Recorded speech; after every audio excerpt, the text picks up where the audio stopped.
Hello there, folks. Hatmate here, and I actually hope you guys are having a lovely day. We are doing an overview of Athens and divided Impera.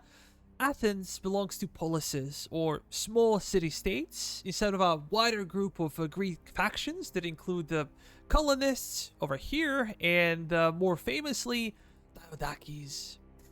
Then, inside of this subgroup, besides Athens, we have Pergamon, we have Rhodes, and most famous one will probably be Sparta. Then we have cultural bonuses for Greek city-states. Those are Greek knowledge, plus 5% research rate, and then we have classical heritage, plus 2 to cultural conversion. The later is very important, especially when you go up the Balkans, you go into Thrace or Illyricum, or maybe go after Romans in Italy.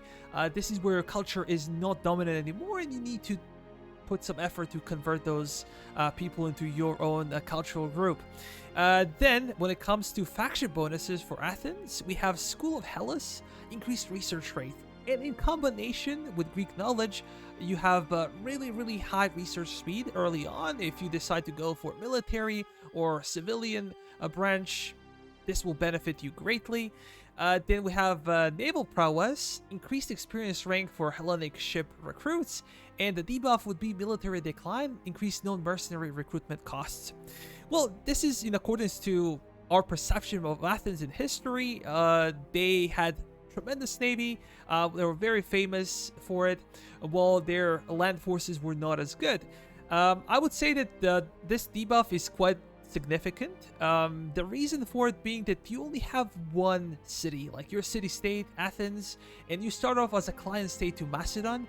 That means that one portion of your income would actually go to them every turn, and your expansion would take quite some time, and it will be very difficult to afford a proper army early on in the campaign. Political tradition is Politeia, and we're going to talk about it in more detail when we get to that part. Let's go into the campaign map, and we're going to learn more. We know Athens for its democracy, philosophy, artists, trade, and naval power. It's a city with a history stretching for over 5,000 years. Together with Sparta, it led Greek city-states to victory in a war against the might of Persian Empire. Victory over Persians and the formation of so-called Delian League ushered the Golden Age that will end following the defeat in the Peloponnesian War. The year is 278 BC. By this time, Athens was conquered by Philip II of Macedon. After the death of Alexander, his empire dissolved and Athens fell under the Antigonus influence. Right now, Athens is a client state of Macedon. We start our campaign in Hellas, Athens. Hellas is a province that has two more regions. So we have Knossos in Crete, and we have Sparta in Peloponnese. Athens itself is a mediocre city, about 25,000 people, in comparison to some other towns like Pella, there's over 30,000, or maybe even Rome that has over 50,000. It's kind of a lot, right? And we said that population is very important in DI because of the army recruitment system. We have the first tier, Eugenes, would be about 1,000 of them. This is where your core cavalry and some elite hoplites or infantry would come from. Then the second tier would be Politides, about 3,000 of them. This is where majority of your hoplites and infantry will come from, together with some cav or maybe some skirmishers like peltists. Then we have the third tier. We have Metoikoi, about 16,000 of them. And this is usually where your assistant units come from, like archers or slingers.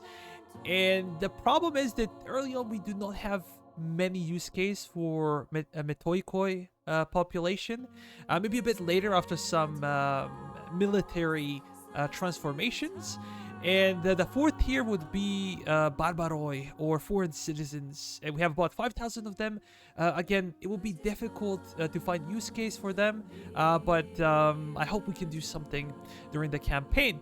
As we said, population is a very big deal, and we only have one settlement. One of the good things is that we are surrounded by Greek culture. Wherever you decide to expand, maybe Larissa, Apollonia, Pella, or Sparta, you're always gonna see some Greek culture.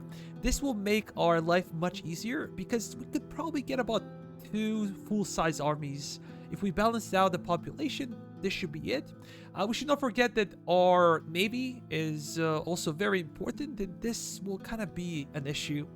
Then let's go to the buildings. We have Athens, which is ancient capital, and we get some buffs in research. We have growth per turn. We have some wealth. We have walls, of course, and we have some specific units. Then we have Piraeus. Piraeus is a port for Athens, and a bit of a historical trivia. So Piraeus was built by Themistocles in 471 BC. This is where the walls around Piraeus were completed, and ever since, Piraeus was a hub for the Athenian army, particularly navy, and also trade.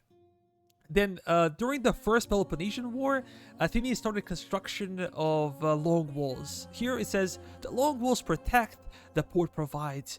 And a lot of Athenian citizens actually fled the countryside while Spartans were raiding them, right?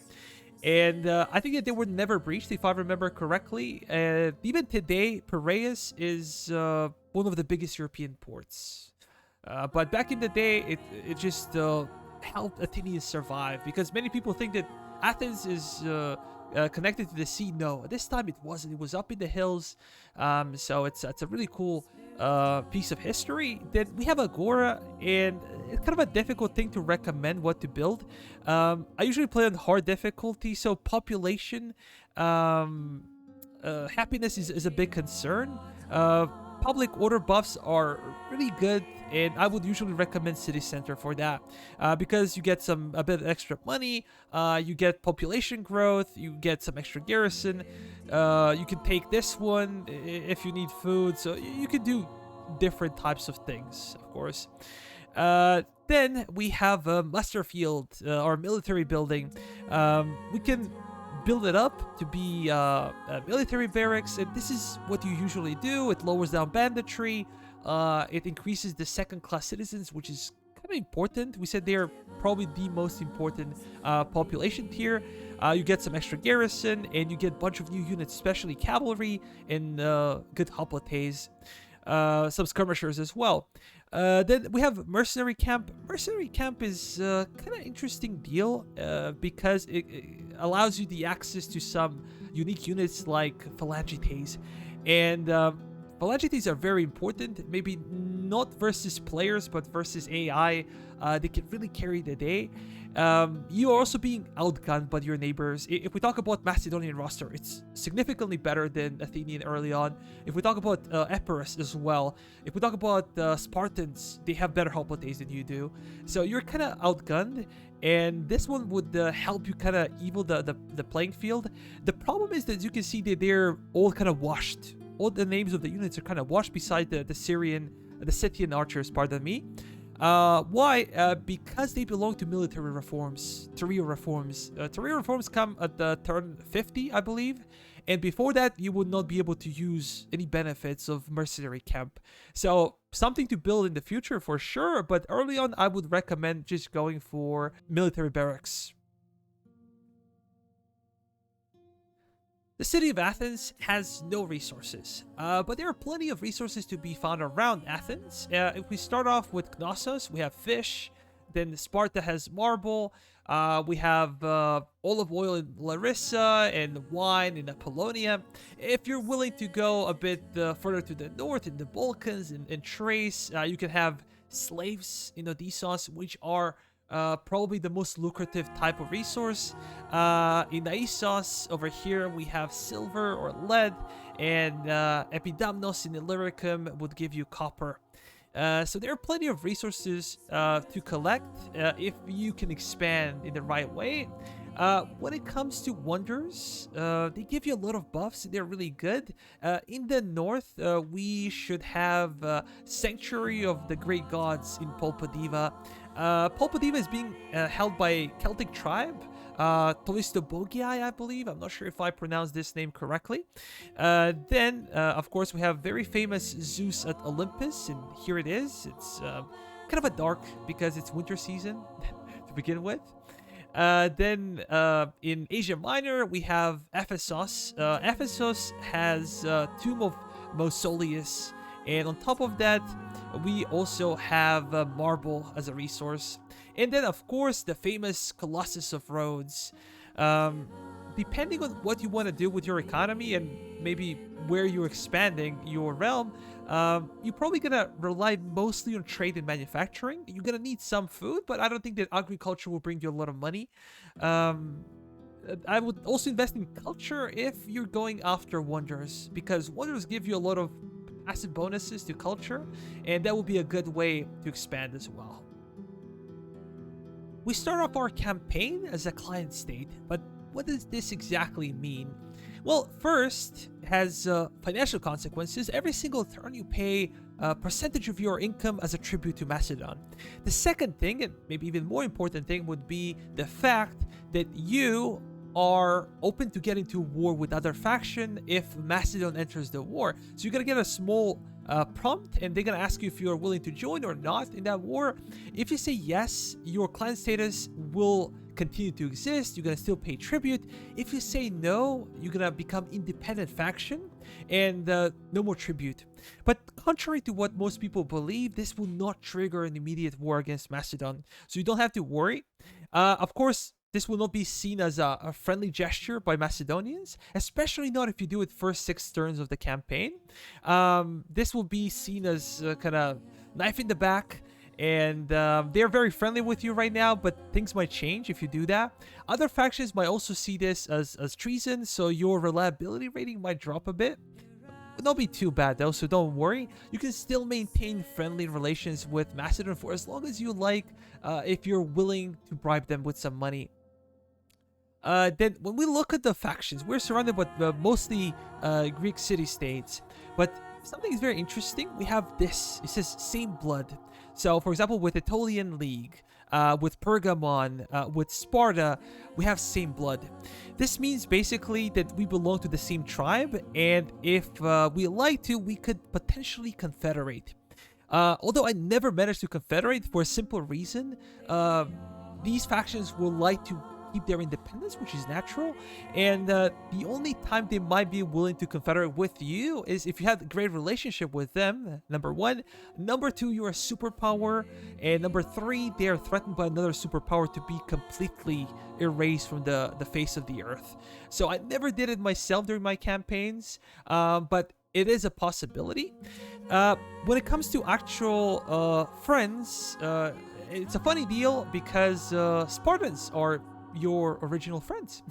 Even though throughout history, these polises used to hate each other. They were at war many times. I mentioned some of the wars before, but it's a different time. So both of them are weakened greatly. They are fighting against Macedonian hegemony in Greece, and this is making them stick together to fight them off. You are opening up with a trade agreement and non-aggression pact with Spartans. Then you have a trade agreement with Ptolemaic Egypt, which is really good. You can maybe try to go into non-aggression pact with them.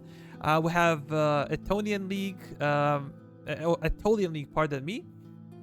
You can get like a non-aggression pact. You can get like a trade deal. You can get a trade deal with Macedonians, even though your client state, funnily enough, you do not have a trade agreement. Pergamon is also very friendly towards you, so maybe not aggression pact. You cannot really trade with them.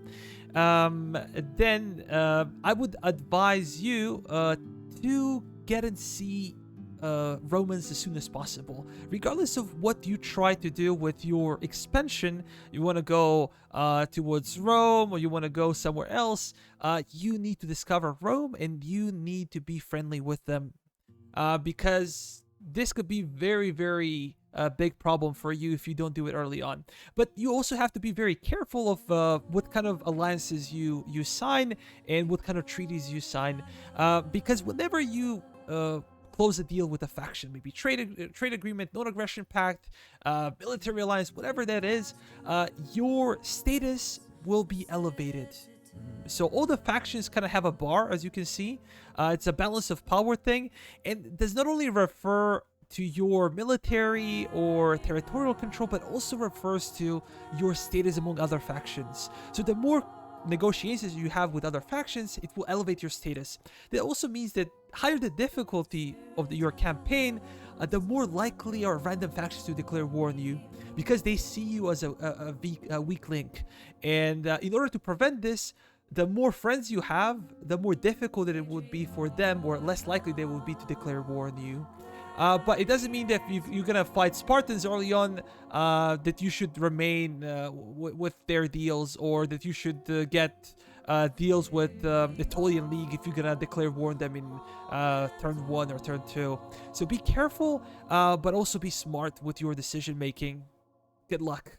There are two main ways you can expand as Athens, and the easiest one would be, in my opinion, against the Aetolian League, taking Larissa in maybe 2 or 3 turns, maybe hiring some mercenaries would be good, and then going after Epirus, waiting for their generals to leave and go to Terrace to find Romans, and then you can take Apollonia basically for free, just fighting the garrison.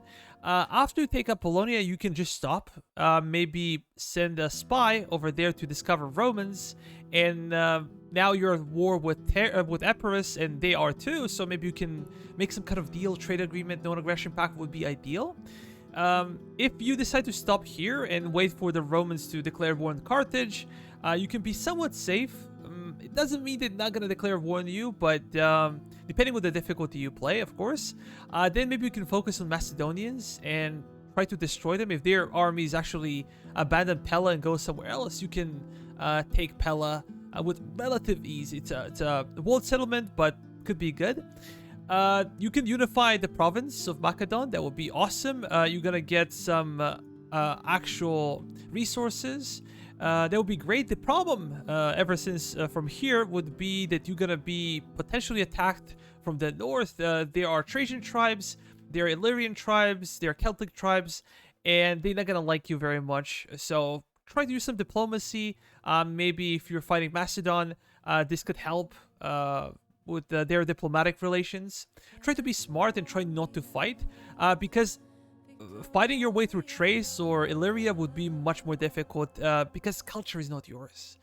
Thrace, as we said, has some value in itself, but would be difficult to maintain the public order and to convert those people into Greek culture. It would take so much time early on in the game. Maybe later is not much of a problem, but early is. And maybe only then, if you can stabilize your northern flank, you can go against Spartans, you can maybe go after Romans. The problem with Romans is that they will eventually declare war on you. No alliance lasts very long with Rome because they're such an aggressive faction, and I like to destroy them before they hit like their first reforms, Polybian reforms about turn 40. Especially you need to destroy them before they hit turn 100, because if you're not at war with them, by the time the 100th turn ends, they're gonna own like half of the map. They're gonna be this strong, and their armies will become professional with Marian legionnaires. Something that you do not want to deal with. So maybe destroying them early on would be a better way to go. It's very risky, but could pay off. And you know, Italian Peninsula is very rich. So you can make a lot of money, you can get some resources, could be quite good. Additional thing that you can do is go after Sparta. Going after Sparta is not easy because Spartans have better hoplites than you do. You don't really get access to pikemen. You probably have to go into Macedon real quick, into Larissa's territory, take some mercenaries, and then go for Sparta. Maybe try to cheese them a bit, because Sparta has walls and you do not really want to fight there.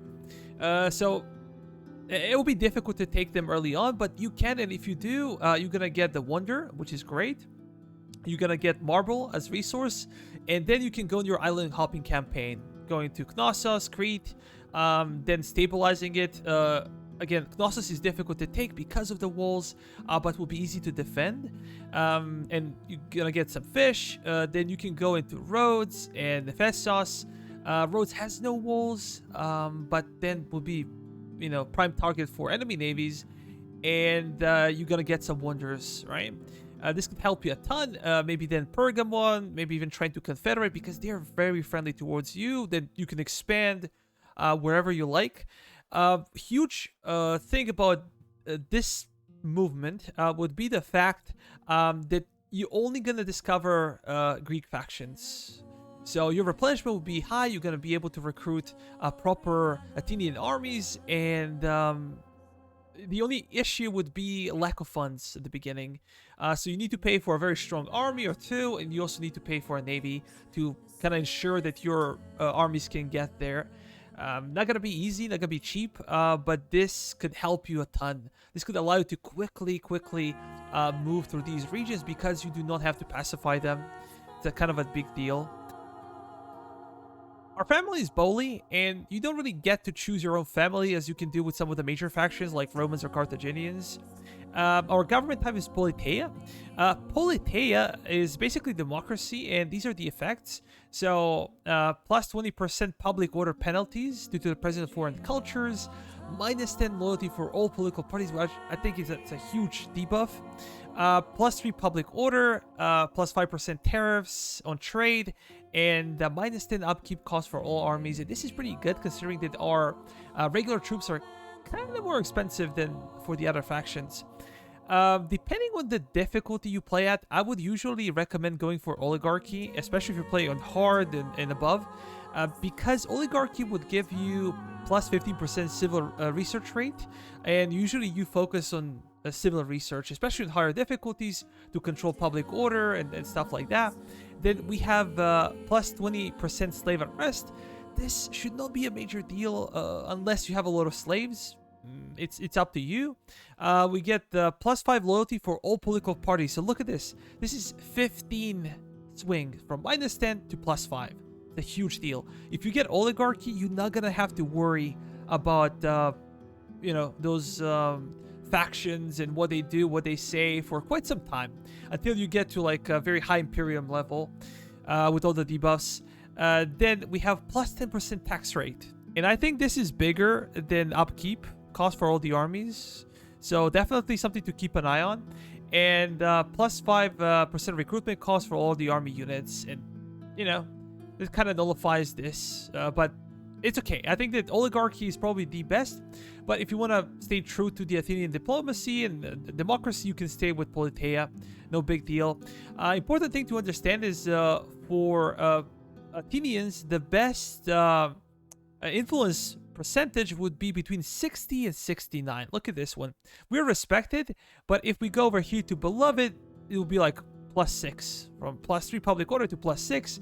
This is the ideal position for you. If you go above that, Whispers of Tyranny, you're gonna get some debuffs maybe, or lower buffs. So 60 to 69 would be ideal. And even if you change the government, important to remember that those things will not change. So those buffs or debuffs will stay the same, basically. And let me just check the characters real quick. So we have Glaucus. I do not really know Glaucus. I know it from Greek mythology. And Chremonides, I think this is the correct way to pronounce. He was famous for the Chremonidean War, so from 267 to 261 BC. This is the kind of a coalition or alliance of Greek city-states and Ptolemaic Egypt against Antigonian Macedon domination. Basically, Macedonians won, and ever since then, Athens and Sparta fell under the influence of Macedonians. It's time to talk about Athenian Navy, and Athenian Navy is very interesting in itself.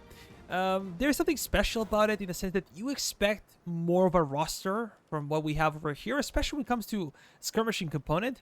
But it is what it is, and let's talk about the flagship of the Athenian Navy. It's Heptaestus, and Heptaestus is absolutely amazing. Let's first see the visuals of the ship. So we have a Poseidon at the front, and we have some dolphins. It seems like he's being escorted or he's walking on the dolphins. I really love the visuals of this ship. Absolutely amazing. And I would say this is a seahorse. I was expecting to see maybe Athens on some of the ships, but actually no. A bit disappointed. With Heptaestus, I think that Poseidon, if I remember correctly, Poseidon was the one to give Greeks horses for the first time, and maybe this is why there is a seahorse the back of it. If there are any Greek native speakers that would like to see the story, if you know something more about it, please share it with us.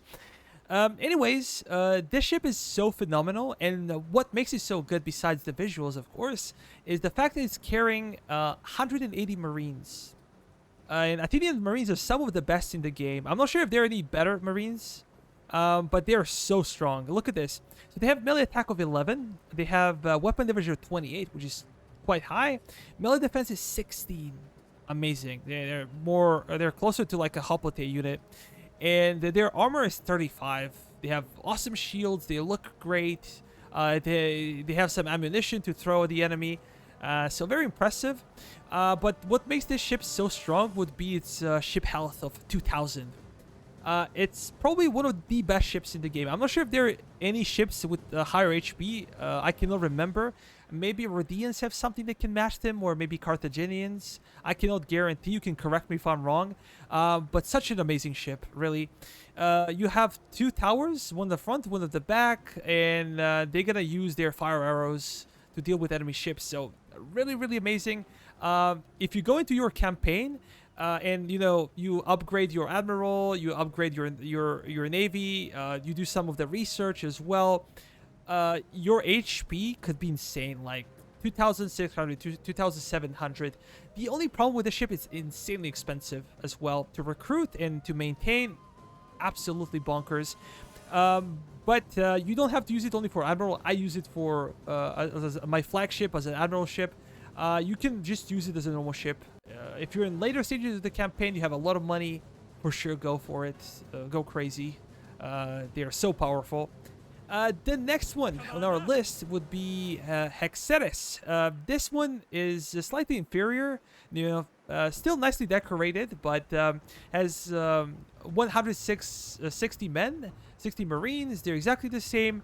The whole strength is 1,600, and now you have no tower in the back, no Scorpion in the back, but we have a tower in the front, and we have the Oxybellus, I think would be a Greek word, or you can call it a Scorpio, whatever you prefer. So, a pretty good ship. Actually, very strong ship. Then we have Penteris, and Penteris is kind of a lighter version of the previous two. With one correction, there are no towers now. You have 2 Scorpios, and you have 140 Marines. The ship whole strength is 1,200.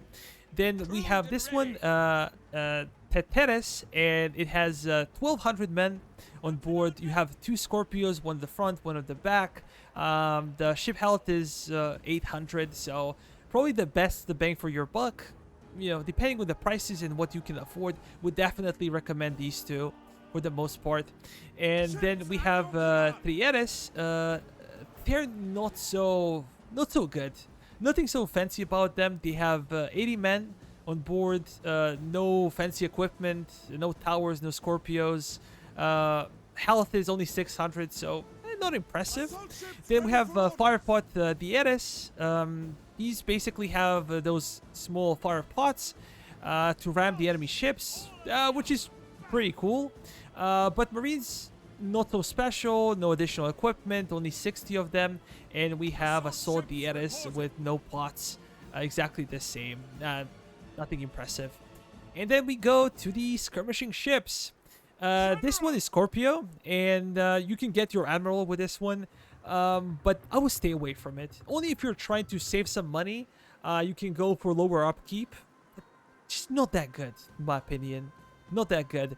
Why? Because you have no Marines. You have Marine Archers, and Marine Archers are not that great. They have a lot of shots per minute, that's okay. They have solid missile damage, solid range. The problem is their melee attack is 7, so it's really bad. Weapon damage is only 19, and melee defense is terrible of 3.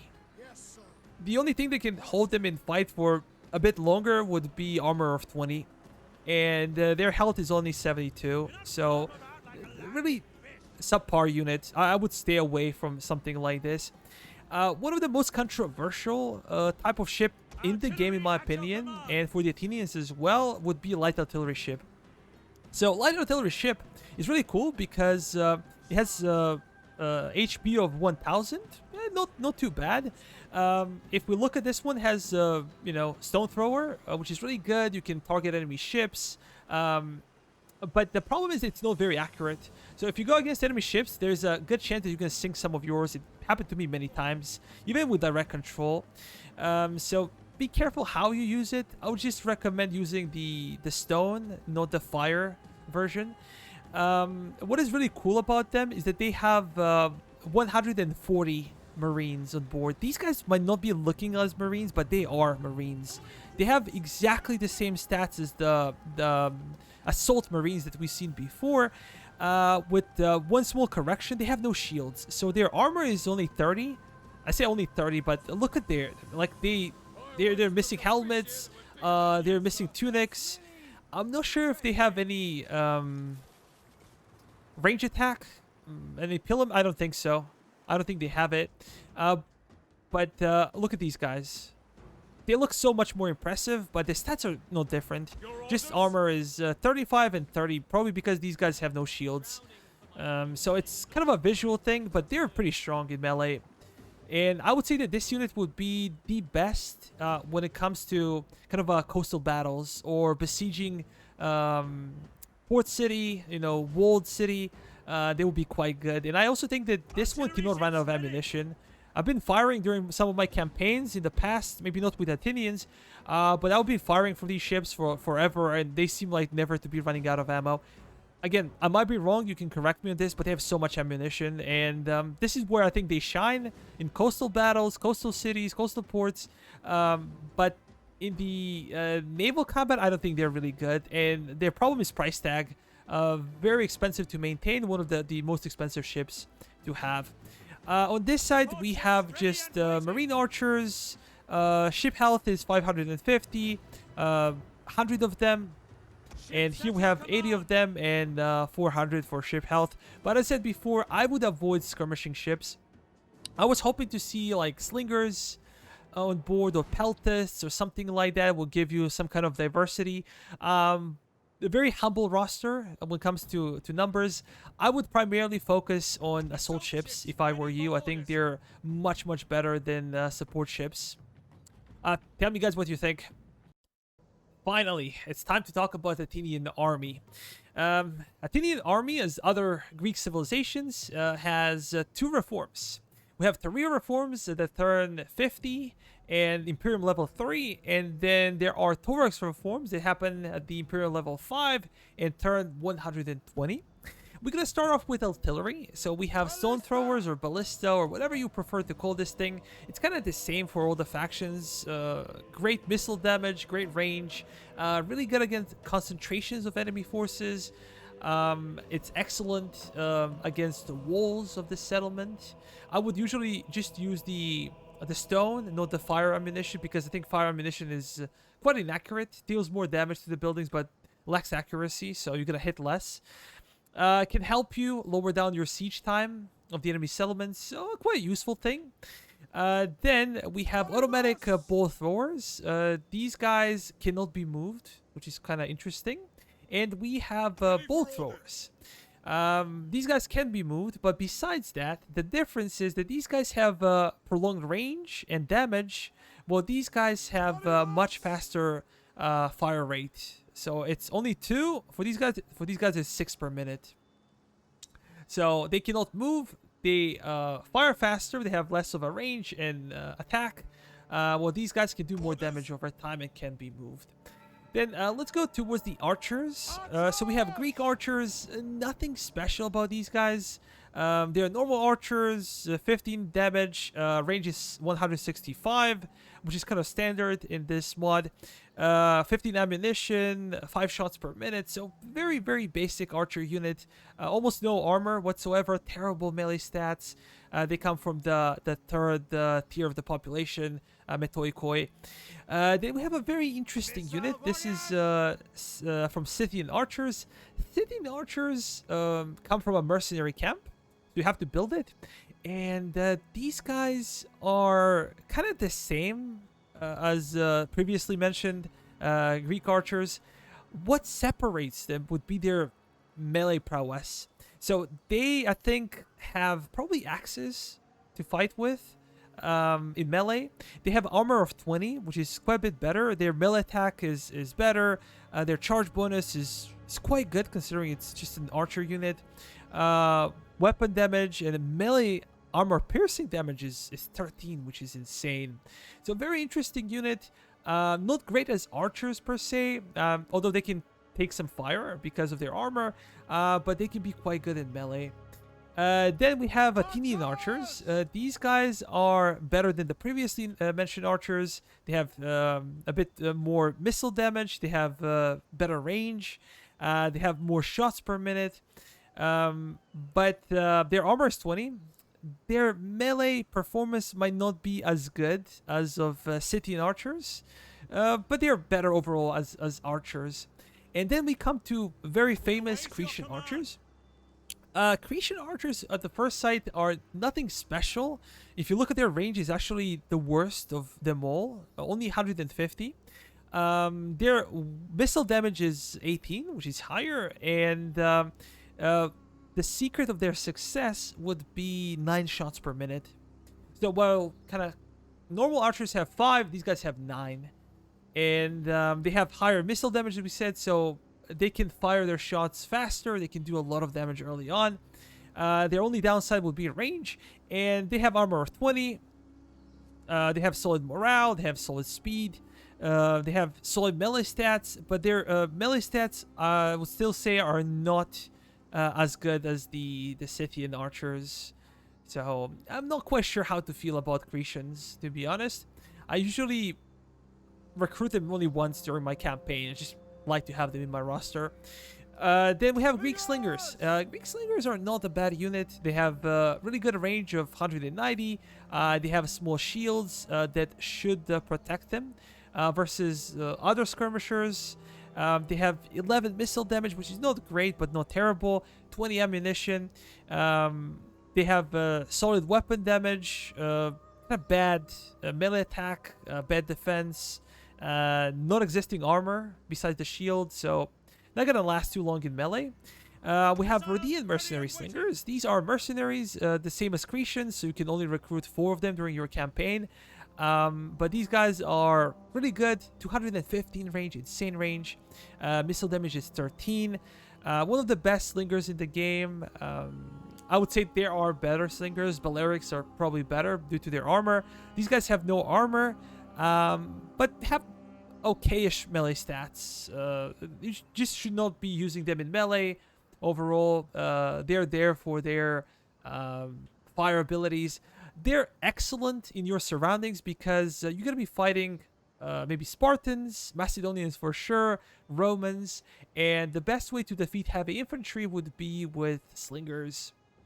And this is where they excel. Melee is not their strength for sure. Then we have Greek Javelinmen, basic Javelinmen unit. Nothing special. Short range, solid damage, ammunition of 6.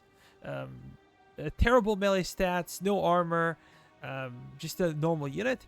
Then we have these guys. These are Athenian early peltists, and they're very special. I cannot say I used them in combat, and I wanted to.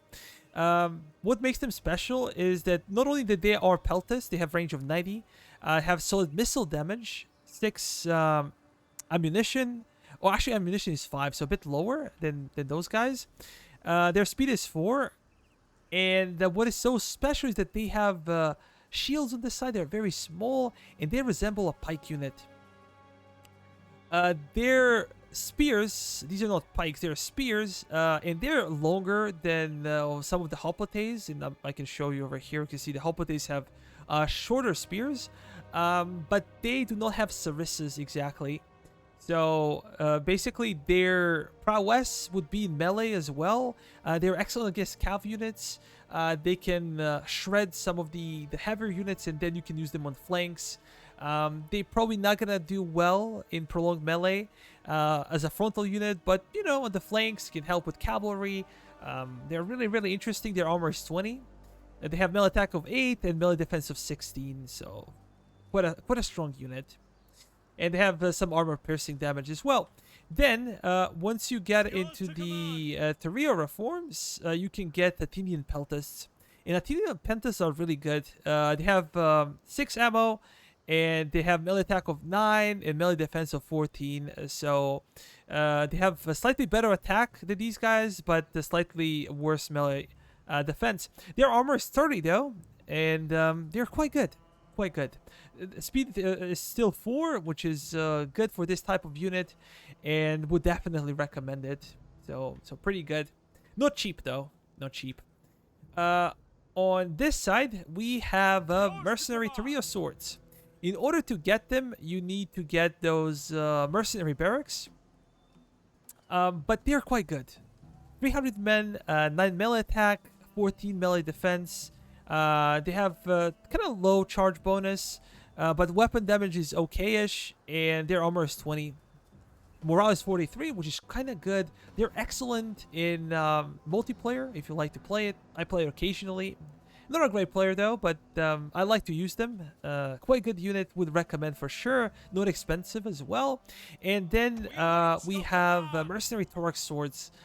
You can also get them, even though it says Mercenary.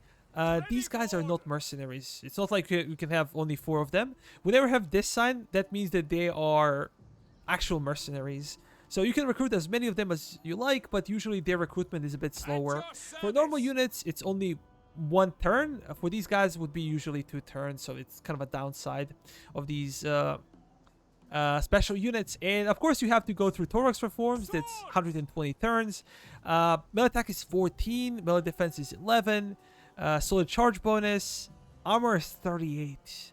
Morale is 46. They have 1 ammo. Well, these guys actually have 2 ammo. So interesting units. Really, really interesting units. These are the only swords for the Athenians. Then let's go to spears. And we have Athenian infantry. They are really trashy. Really trashy. Melee attack is 6. Melee defense is 14. That's kind of good. The problem is that they have no armor. They get shredded by anything and everything. Their morale is 39, which is not bad. Their speed is 4, so, you know. They come from Metoikoi, so, yeah, not a terrible thing. We have Athenian Light Hoplites. So Athenian Light Hoplites are an interesting unit. Good melee stats, so 8 and 15 for defense. Their charge bonus is pretty high. Their weapon damage is 27. We have bonus versus cav, bonus versus elephants, which is great. Armor of 15, which is good but not terrible. These are your early light hoplites. They have speed of 4, which is double of normal hoplites. What is the problem with this unit? This unit comes from the Politides, or the second class of citizens. And at the start, you don't have many Politides in Athens, so very difficult to justify purchasing this unit. There will be a really good flanking force, but because they are from Politides, you should probably stay away from them. Just go with Metoikoi or something like that. Just use Politides for your core army. Then we have these guys. These are mercenary Trio spears, and of course you can get them, but by getting them you need to get to those Trio reforms. Excellent unit, 300 men. Melee attack is 7, melee defense is 17. We have a charge bonus of 18 and weapon damage is 26. Bonus versus cav is 17. Bonus versus elephant the same. Armor is 25. So really good armor. And base morale is 39. Speed is 3. Only have 1 ammo. If we compare them to the swords, these guys have more ammunition. And these guys over here have better armor. Excellent unit. Absolutely would recommend. As we said, the same it says mercenary, but no, really, these guys takes 2 turns to recruit. So it's a downside. You need a mercenary camp. You need 3 reforms, but... excellent unit. You can get as many of them as you like. Then we have Mercenary Elite Trio Spears. These guys are really good. 8 and 19 for melee attack or melee defense. Charge bonus is 19. Weapon damage is 28. Bonus versus cav and elephants is 21. Armor is 35. Really, really impressive. Base morale is 46. Their speed is lower than just mercenary Trio Spears.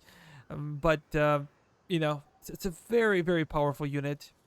The only problem is that they don't have phalanx formation. So probably using them as a frontal unit might not be the most cost-effective way. Still try to use them with the flank, but then they're kind of awkward position. As we said, probably not the best frontal unit. You want to use them with the flank, but their speed is an issue to support the cav and flanking force. Yeah, I'm not quite sure of their use on the battlefield. They have mercenary Thorax Spears. Of course, you need the Thorax Reforms, 8 melee attack, 20 melee defense, 19 charge bonus, weapon damage of 28, and bonus versus cav and elephants is 21. Armor is 38, which is really, really high. Base morale 46, and speed is 2. So these guys have some really cool options. You can see they have defensive formation, they have reformed line, they have campaign stealth, which is, I'm not sure how cool it is versus the AI. Maybe if you're playing head-to-head campaign, could be good. And they have a discipline trait. These guys only have discipline trait, so yeah, I would say these guys are much better. Go for them. Then we have the only pike unit for the Athenians. They're actually quite cool if you look at them. Very interesting unit. I feel like their shields are a bit smaller than some Macedonian pikes. I might be wrong. You know. They have melee attack of 9, melee defense of 12, charge bonus is 19, weapon damage is 26, armor is 30, which is quite solid for early game unit. Base morale is 43, bonus versus elephants and cav is 12, and speed is 2.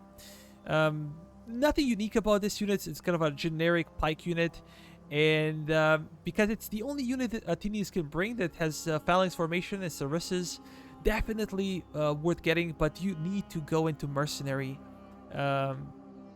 a mercenary camp, and you also need to reforms to get them. Great thing is that they come from Metoikoi social class, so you can get as many of them as you like. Then we have bread and butter of Athenian army would be Hoplites, and these are Tetes Hoplites. They're the cheapest one you can get. 6 melee attack, 12 melee defense, charge bonus is 16, weapon damage is 23, armor is 25, which is, not great. Base morale is 43, which is quite kind of good. Solid bonus versus elephants and cav, and speed is only 2. So not a great unit, but very cheap, easy to maintain. Upkeep is low, so they also come from Metoikoi, so why not? Then we have Athenian Hoplites. These are the staples of your army. These are the experienced men that will fight and die for you. They have melee attack of 7, defense of 15. Charge bonus is 18, weapon damage is 26, armor is 35, which is really, really good early on in the game. Base morale is 39. They have bonus versus elephants of 17 and speed of 2. They have traits like disciplined, formed a line, phalanx, campaign stealth, but as we said, the questionable how useful it is versus AI. And the problem is that they come from Polytides, the second tier, so you're not gonna be able to field your entire armies with them because of the population limitations, but they're really good unit early on. The problem is that they are being outgunned by your neighbors, especially like Spartan Hoplites are quite a bit better than these guys. Then we have Greek mercenary veteran Hoplites, and these guys are really badass. Look at them. Look at them. They look scarier than Athenian Hoplites. They look meaner. They look older. Not all of them are having shields. They have kind of a beard. So these would be the men in their 30s or 40s. Look at the eye patch for this guy. They are exceptional. They are exceptional, but they are actual mercenary units. So you can get max 4 of them during your campaign. At the same time, they have melee attack of 9, defense of 19, charge bonus is 21, weapon damage is 26. They have actually weapon damage is 30 overall. They have armor of 35. Base morale is 49. So very very high base morale. Insane bonus versus elephants and cavalry, and a speed of 2. That's it. Excellent unit. The problem is they're very expensive as mercenaries. For Athenians, hiring mercenaries is not as bad as other factions because of the previous debuffs that we said, that their army just regular army costs more. So getting mercenaries is not that bad of a deal. The problem is these guys come from Eugenes, the first class citizens. So kind of a bummer, but still a great unit. And by far the best Athenian hoplites would be elite hoplites. They have melee attack of 9, defense of 19, charge bonus of 21, and weapon damage of 30 overall. They have better armor than these guys, 35 to 41. They have better morale, 52. Absolutely insane. Morale 52. Bonus versus elephants and cav 25, and speed is 2. They of course have phalanx, reform the line. They're disciplined, so they're not gonna flee quickly. Even if you lose your general, these guys gonna hold the line, and they look really scary. They're really, really scary looking guys. They also come from the Eugenes, the first class citizens. So you're gonna get them into kind of a later game when you get to Rio reforms. You need level 3 barracks to get them, but a very very cool unit, and you can get as many of them as you like, as opposed to mercenary veteran hoplites. But mercenary veteran hoplites could be recruited from the beginning of your campaign. Then let's go to our skirmish cav. Our skirmish cav would be Greek javelin cavalry, 120 men, as opposed to like other melee cav that's 100. These guys they're solid. Something that you can recruit in early game to go after enemy skirmishers. You can try not to use your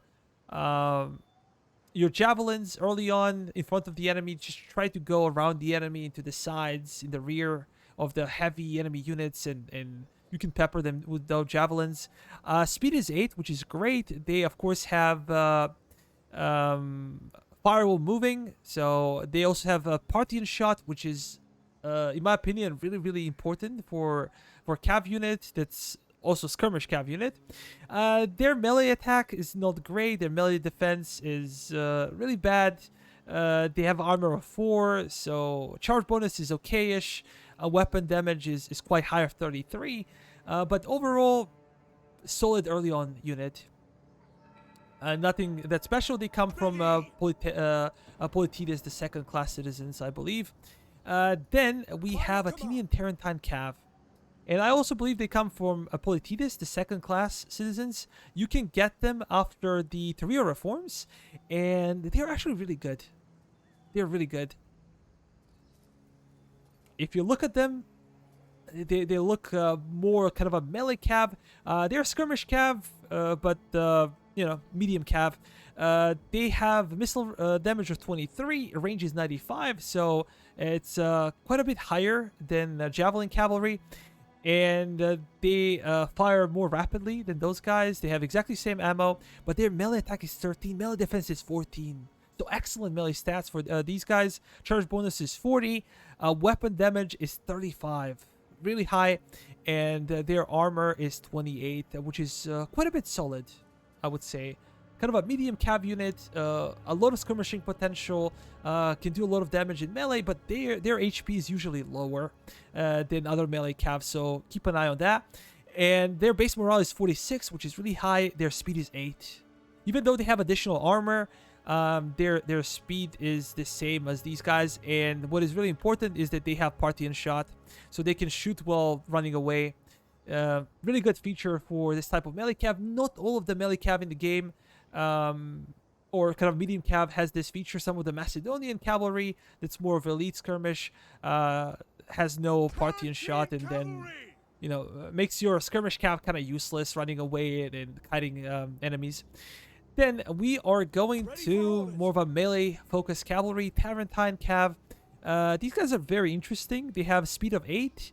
They have melee attack of 8 and the melee defense of 11. So solid cav overall. A charge bonus is 47, which is pretty high for this type of unit. Weapon damage is only 31. They have bonus versus infantry of 1, the bonus versus cav. Just want to check for these guys real quick. They don't have any bonuses versus cav or infantry, so that's kind of a limiting factor for them. Their speed is phenomenal of 8. They also have a Parthian shot, so they are more of a melee cav. It says shock cavalry, but it's not accurate. In the DEI, all the cavalry is labeled as shock cavalry, but you can kind of tell if you look at maybe these guys are not a good example, but these guys are. They are lancers. You can see how big of a spear. It's kind of a lance is bigger than spear that these guys have. But overall, a good unit early on in the game. They have ammunition of 4. They have speed of 8, which is excellent. Going after enemy light cavalry, they can easily catch them. And it's overall a good looking unit. So the next one would be Athenian citizen cavalry. These guys have only 100 horses in the unit. As opposed to 120 from these guys. I believe they have higher HP. Do not quote me on this, but I believe they have higher HP. They have melee attack of 9 and melee defense of 9. Their charge bonus is 48, and their weapon damage is 26. Plus 5, so 31. Not super impressive. They have bonus versus infantry of 1 and bonus versus cav of 4. Then they have armor of 38, which is really, really high. Base morale is 46. Ammunition is 4. And, they have speed of 6. But they have no Parthian shot, so they cannot fire in the rear or the sides. They can only fire at the front. And usually if you charge them towards the enemy. Then we have mercenary lancers. Actual lancer unit. They have melee attack of 13. Melee defense is only 5. Which is kind of normal for this type of cav. Their charge bonus is 57, very, very high. Weapon damage is 32, and we have bonus versus infantry, as it's kind of a normal thing for this type of shock unit. Is 3, bonus versus cav is 2, armor is 38, so they can take some shots from the enemy slingers or archers, but for sure stay away from melee. Their speed is 6, so kind of an interesting unit. Then we have Athenian elite cavalry. These guys are by far the best cavalry Athenians can field, and they have melee attack of 10. They have melee defense of 17. Charge bonus is 50. Weapon damage is 32. Bonus versus infantry of 1. Bonus versus cav is 4. Armor is 41. Super, super high, and base morale is 52. So these guys are not gonna break anytime soon. They're amazing in melee. Really amazing in melee. You can just send them and forget about them. Unless they're really fighting hoplites, they're gonna perform really well.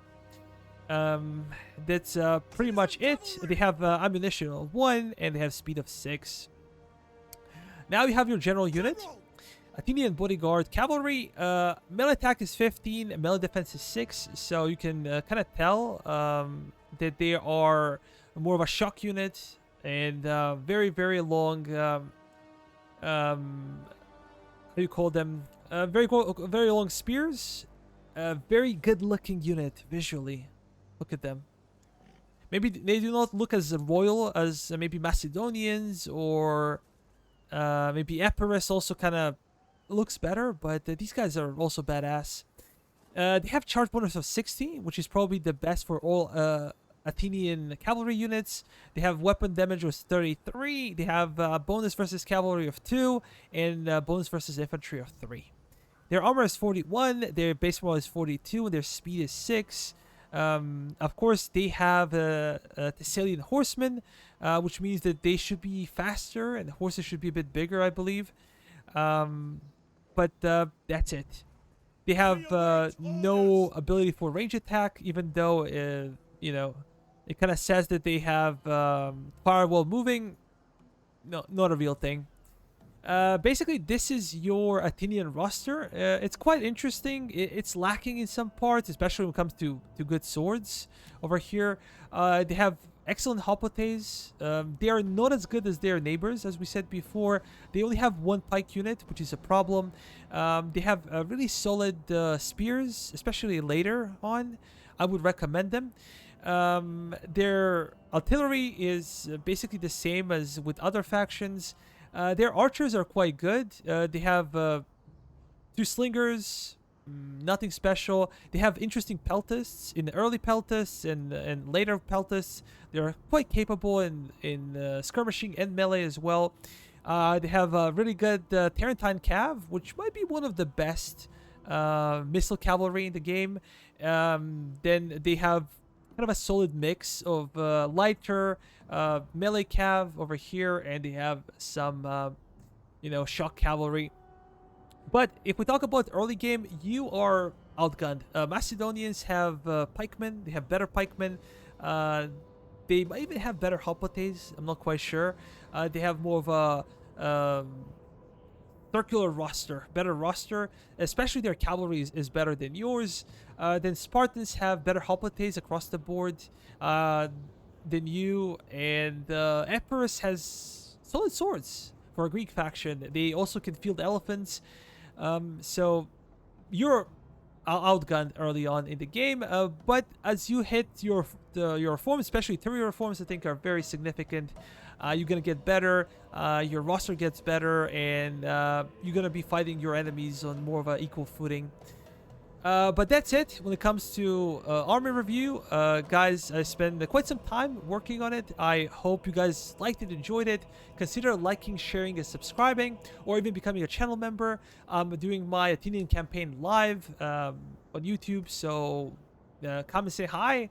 Thank you so much for watching, and see you in the next one.